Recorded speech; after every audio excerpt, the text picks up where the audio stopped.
मालू की चंगू से नई नई शादी हुई थी। चंगू का गांव में एकमात्र मेडिकल स्टोर था। गांव के सभी लोग वहीं से दवाइयाँ खरीदते थे। कुछ लोग मेडिकल न जाकर चंगू के घर पर ही दवाई का पर्चा लेकर आ जाते। चंगू की बहू, ओ चंगू की बहू। हाँ माँ जी। चंगू घर पर ही है। मुझे अपने घुटनों के दर्द की दवा मंगानी थी। ये पैसे और पर्ची उसे दे देना। बस बहुत बनी रहो, घर पर बहुत काम पड़ा है। चंगू से कह देना शाम को लौटते समय दवाइयाँ लाना ना भूले। दर्द से बहुत परेशान हूँ। चंगू की पूरे गांव में एक ईमानदार सरल स्वभाव के लड़के के रूप में पहचान थी। मेडिकल पर बहुत सारे अनपढ़ लोग भी दवा खरीदने आते थे, लेकिन चंगू ने आज तक 1 रुपए की बेईमानी नहीं की थी। उसी समय दुनिया में कोविड-19 नाम की महामारी फैलनी शुरू हुई। हालांकि बीमारी की खबर अभी गांव तक नहीं पहुंची थी। एक बार जब चंगू रात में मेडिकल बंद करके घर जाने ही वाला था, तभी उसके पास एक आदमी आता है। दोस्त, क्या तुमने महामारी के बारे में सुना? महामारी? कैसी महामारी? अखबार वगैरह पढ़ते हो या नहीं? पूरे देश में कोविड-19 महामारी फैली हुई है। जल्द ही महामारी तुम्हारे गांव तक भी पहुंच जाएगी। तुम कौन हो और ये सब मुझे क्यों बता रहे हो? मेरा नाम गोपीनाथ है। देखो, ऐसा है, महामारी के कारण मास्क और सैनिटाइजर की डिमांड अचानक से बढ़ने वाली है। चाइना में भी ऐसा ही हुआ था। मैं तुम्हें मास्क और सैनिटाइजर बहुत सस्ते में दे सकता हूँ। तुम उन्हें गांव में ऊंचे दामों पर बेचना। लेकिन जब तुम मुझे सस्ते दामों में दे रहे हो, तो मैं सब गांव वालों को भी सस्ते दामों में ही क्यों न बेचूं? अरे भाई, तुम बहुत भोले हो। ओरिजिनल सैनिटाइजर और मास्क महंगे ही बिकते हैं। मैं सस्ते दामों में दे रहा हूँ क्योंकि मैं एक सैनिटाइजर बनाने वाली कंपनी में काम करता हूँ। वहां से मैं 10-12 लीटर सैनिटाइजर हर महीने चुराता हूँ और फिर उन्हें छोटे छोटे डिब्बे में पैक करके डायरेक्ट मेडिकल वालों को भेज देता हूँ। और मेरा एक दोस्त मास्क बनाने वाली फैक्ट्री में काम करता है। वो भी मेरी तरह मास्क चुराकर बेचता है। बीमारी के समय मजबूरी में लोगों को मास्क और सैनिटाइजर खरीदने ही पड़ेंगे। उनकी मजबूरी का फायदा उठाकर तुम कुछ ही दिनों में लाखों कमा सकते हो। वैसे भी इस गरीबी की जिंदगी में तुम्हें क्या मिल रहा है? पैसा कमाओ, ऐश करो, बड़ा मकान बनाओ, कार खरीदो। गोपीनाथ चंगू को बड़े बड़े सपने दिखाकर उसका दिमाग भर देता है।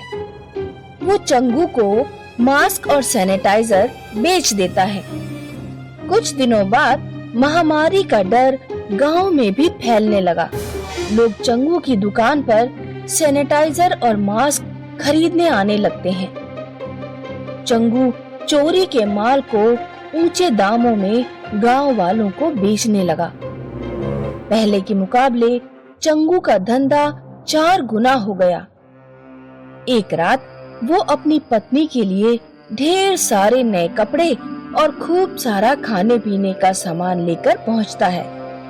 आज आपने अचानक इतना खर्चा क्यों कर दिया? क्योंकि हम बहुत ही जल्द अमीर होने वाले हैं। चंगू अपनी पत्नी को सारी बात बताता है। वो आदमी मास्क और सैनिटाइजर की कालाबाजारी कर रहा है। आप उससे माल ना ही खरीदे तो बेहतर होगा। और फिर लोगों की मजबूरी का इस तरह फायदा उठाना ठीक नहीं। तुम्हें पता नहीं है, मैंने अपना पूरा बचपन गरीबी में बिताया है। अब मैं गांव का सबसे अमीर आदमी बनकर ही रहूंगा। चंगू ने गोपीनाथ से माल खरीदना जारी रखा। एक दिन गोपीनाथ चंगू से बोला, अब तुम 10 से 12 दिनों के लिए सैनिटाइजर और मास्क जमा करके रखो। कोई ग्राहक आए तो उससे कह दो माल नहीं आया है। मतलब जमाखोरी? हाँ, लेकिन जमाखोरी करना गैर कानूनी है। अमीर बनना है या नहीं, वैसे भी यहाँ कौन चेक करने आ रहा है। चंगू अब जमाखोरी भी शुरू कर देता है। अब वो ग्राहकों से सैनिटाइजर के लिए मना कर देता और सप्ताह में केवल एक दिन माल बेचता। एक ही दिन में उसकी लाखों की बिक्री हो जाती।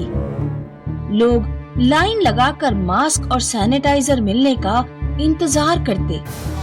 एक दिन गोपीनाथ चंगू से आकर बोला, देखो भाई, अब मैं माल यहाँ नहीं ला पाऊंगा। कंपनी को पता चल गया है उसका माल चोरी हो रहा है। अब तुम्हें चोर बाजार आकर माल खरीदना होगा। इसमें कोई खतरा तो नहीं है? कोई खतरा नहीं है, बिल्कुल निश्चिंत रहो, मैं हूँ ना। मालू चंगू को चोर बाजार जाने से मना करती है, लेकिन चंगू नहीं मानता। वो गोपीनाथ के साथ चोर बाजार में जाता है। इतनी बड़ी मात्रा में सैनिटाइजर मास्क देखकर उसके होश उड़ जाते हैं। इतना सारा माल, ये सब चोरी का है? हाँ, बहुत सामान चोरी का है। बाकी माल जमाखोरों का भी है। जमाखोरी करने वाले पुलिस से छुपाने के लिए माल अपने गोदामों में छुपा कर रखते हैं और वहाँ से हम लोग माल चुरा लेते हैं।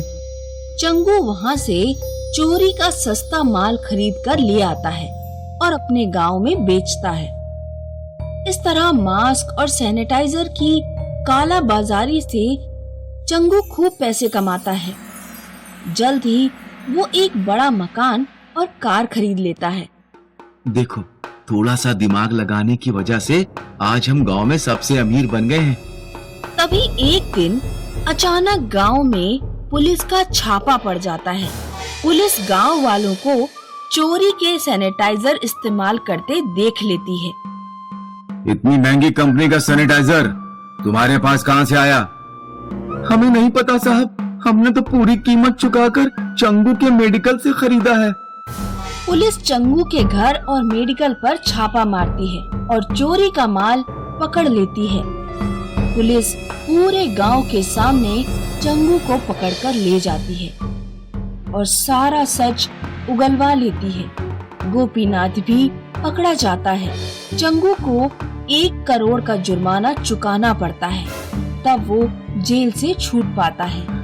मुझे माफ कर देना मानो, काश मैंने तुम्हारी बात मान ली होती। मैंने तो काला बाजारी से कमाया था, वो तो गया ही, साथ में मैंने जो अपनी ईमानदारी से कमाया था वो भी गया। इस तरह लालच के कारण चंगू का पैसा तो गया ही, इज्जत भी गई, जो कि सबसे बड़ी चीज होती है। इसीलिए कहते हैं लालच बुरी बला है। नानकपुर गांव में करिश्मा और आरव अपने पिताजी के साथ रहते थे। उनके पिताजी टीबी के मरीज थे। वे दिन भर खटिया पर पड़े रहते। करिश्मा का 2 मंजिला मकान था। नीचे के फ्लोर पर वे लोग रहते थे और ऊपर किराएदार। उनके घर कोई कमाने वाला तो था नहीं, इसीलिए किराए से ही उनके घर का खर्चा चलता था। करिश्मा आरव के घर पर श्यामलाल नाम का किराएदार अपनी पत्नी के साथ रहता था। श्यामलाल की नजर करिश्मा आरव के मकान पर थी। पता नहीं ये मकान मालिक बुढ़ा कब मरेगा। इसके मरते ही हम इस मकान पर अपना दावा कर देंगे। लेकिन इसके 2 शैतान बच्चे भी तो हैं। अरे बच्चों की कौन सुनेगा।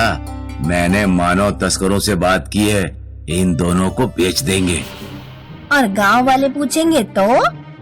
गांव वालों से कह देंगे कि लड़की एक लड़के के साथ भाग गई और लड़का एक लड़की के साथ भाग गया। कैसे भी ये बुढ़ा मर जाए तो मकान अपना। गांव में एक अमीर परिवार रहता था, जिसके सदस्यों का विदेश में आना जाना था। उनके घर का एक आदमी अमेरिका से 2 सफेद चूहे लाया था। चूहों में कोरोना बीमारी के कीटाणु थे। कुछ दिन बाद जब वो चूहे मर गए तो उन्हें ऐसे ही खुले में फेंक दिया गया। जिन लोगों के भी उन चूहों पर पैर पड़े वे कोरोना से ग्रसित हो गए। जल्दी ही बीमारी पूरे गांव में फैलने लगी। करिश्मा आरव के पिता पहले ही टीबी के मरीज थे। कमजोर रोग प्रतिरोधक क्षमता के कारण कोरोना ने उन्हें भी चपेट में ले लिया। आरव और करिश्मा के ऊपर भी बीमारी की चपेट में आने का खतरा मंडराने लगा, क्योंकि वे अपने पिताजी को खाना और दवा खिलाते थे। आरव पिताजी के डॉक्टर को बुलाकर लाया। अपने पिताजी को खाना और दवा खिलाने के बाद तुम दोनों अपने हाथों में सैनिटाइजर जरूर लगाना, वरना बीमारी तुम्हारे अंदर भी पहुंच सकती है। आरव तुरंत मेडिकल से सैनिटाइजर लेने जाता है। किराएदार श्यामलाल डॉक्टर की सारी बात सुन लेता है। अब हमें बस इतना करना है कि रोजाना इनका सैनिटाइजर चुरा लेना है, फिर ये दोनों बच्चे भी बीमारी से मर जाएंगे। श्यामलाल रात में चुपके से नीचे जाता और करिश्मा और चिंटू का सैनिटाइजर चुरा लेता है। अगले दिन आरव ने देखा कि सैनिटाइजर गायब है। करिश्मा, तू सैनिटाइजर का डिब्बा खा गई क्या? कहीं नहीं मिल रहा। नहीं मिल रहा है तो दूसरा सैनिटाइजर ले आ। आरव फिर से मेडिकल जाकर नया सैनिटाइजर लेकर आता है, लेकिन अगले दिन सैनिटाइजर फिर गायब हो जाता है। ऐसा 3-4 दिनों तक लगातार होता रहा। एक दिन करिश्मा श्यामलाल के पास किराया मांगने गई। अंकल, किराया दे दीजिए, पापा की दवाइयाँ और सैनिटाइजर लाना है। श्यामलाल बीमार होने का दिखावा करने लगा। बेटा, मैं बहुत दिनों से बीमार हूँ, इस बार किराया नहीं दे पाऊंगा, अगली बार ले जाना। वो अपने पिता को खाना और दवाइयाँ भी नहीं खिला पा रहे थे, क्योंकि उनके पास सैनिटाइजर भी नहीं था। दोनों भाई बहनों की समझ में नहीं आ रहा था कि क्या करें। दोनों गांव के पुराने कुएं के पास बैठकर रोने लगे। कुएं में से एक जिन्न बाहर निकलता है। क्या हुआ? तुम दोनों क्यों रो रहे हो? हमारे पिता बीमार हैं, हमारे पास सैनिटाइजर नहीं है। अगर हम अपने पिता को खाना या दवा खिलाने के बाद हाथों में सैनिटाइजर नहीं लगाते तो हम भी बीमार पड़ जाएंगे। जिन दोनों को एक जादुई सैनिटाइजर देता है।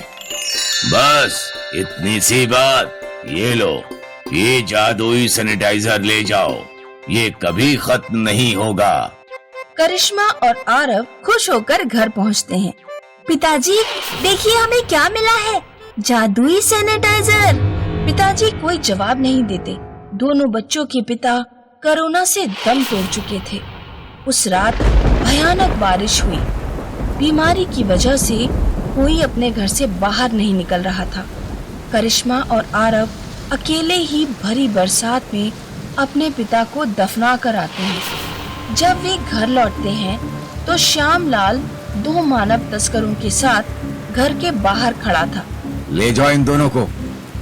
गुंडे करिश्मा और आरव को कंधे पर उठाकर ले जाने लगते हैं। जब वे उन्हें लेकर जंगल में पहुंचते हैं तो आरव पेड़ से एक लकड़ी तोड़कर दोनों बदमाशों के सिर पर मार देता है। दोनों बदमाश बेहोश हो जाते हैं। करिश्मा और आरव जंगल से भागते हैं। वे तब तक भागते रहते हैं जब तक दिन नहीं निकल आता। जादुई सैनिटाइजर अभी भी आरव की जेब में था। अब हम घर वापस तो नहीं जा सकते, श्यामलाल हमें मार डालेगा। मेरे पास एक आइडिया है। बीमारी फैली होने के कारण इस समय सैनिटाइजर की बहुत डिमांड है और हमारे पास एक ऐसा सैनिटाइजर है जो कभी खत्म नहीं होगा। हम इस जादुई सैनिटाइजर से निकालकर सैनिटाइजर को छोटी छोटी बोतलों में भरेंगे और सस्ते दामों में बेचेंगे। अच्छा आइडिया है। आरव और करिश्मा पड़ोस के गांव में पहुंचकर सैनिटाइजर बेचना शुरू कर देते हैं। बीमारी फैली होने की वजह से सैनिटाइजर की डिमांड बहुत ज्यादा थी। लोगों ने आरव और करिश्मा का सैनिटाइजर हाथों हाथ ले लिया। कुछ ही समय में उनके पास ढेर सारे पैसे इकट्ठे हो गए। उन्होंने अपने लिए एक छोटा सा घर भी खरीद लिया। वे दोनों 5 साल तक किसी तरह पैसे कमाते रहे। अब वे बच्चे नहीं रह गए थे, बड़े हो चुके थे। कोरोना महामारी भी खत्म हो चुकी थी। अब वक्त आ गया है, हम अपना पुराना घर श्यामलाल से वापस ले लें। आरव और करिश्मा पुलिस को लेकर अपने पुराने घर पहुंचते हैं। श्यामलाल मकान देने से इनकार कर देता है, तो वो दोनों कोर्ट जाकर श्यामलाल के खिलाफ केस दायर करते हैं और केस जीत जाते हैं। श्यामलाल को मकान खाली करना पड़ता है। किसी ने ठीक ही कहा है, अंत में जीत हमेशा सच्चाई की होती है।